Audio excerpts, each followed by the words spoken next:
Hi friends, இன்றைக்கி நம்ம என்ன பார்க்க போகிறோம்னா தக்காளி தொக்கு தான் பார்க்க போகிறோங்க. 1/4 கிலோ தக்காளி, 20 பல் பூண்டு, மிளகா வத்தல், எலுமிச்சம்பழம் அளவுக்கு புளி, தேவையான உப்பு. தக்காளியை துண்டு துண்டாக வெட்டி வச்சுக்கணுங்க.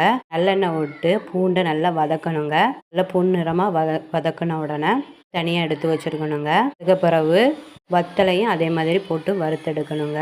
இந்த மாதிரி ஒரு முறை தக்காளி தொக்கு செய்யுங்க, நல்லா அழகாக சுவையாக இருக்குங்க. தக்காளியை துண்டு துண்டாக வெட்டி வச்சுக்கிடுங்க. கடாயில் தக்காளியை போட்டு உப்பும் போட்டு புளியும் போட்டு கொஞ்சம் மூடி போட்டு அவிய விடுங்க. தண்ணி எதுவுமே தேவையில்லை, தக்காளியில் உள்ள தண்ணியே போதுங்க. இந்த மாதிரி மூடி ஒரு 5 நிமிஷம் நல்லா வேக விடணுங்க. பிளேட்டில் எடுத்து வச்ச பிறகு தக்காளியை மட்டும் மிக்சி ஜாரில் போட்டு தண்ணியை விடக்கூடாதுங்க. மிக்சி ஜாரில் போட்டு நல்லா மை போல் அரைச்சிடணுங்க.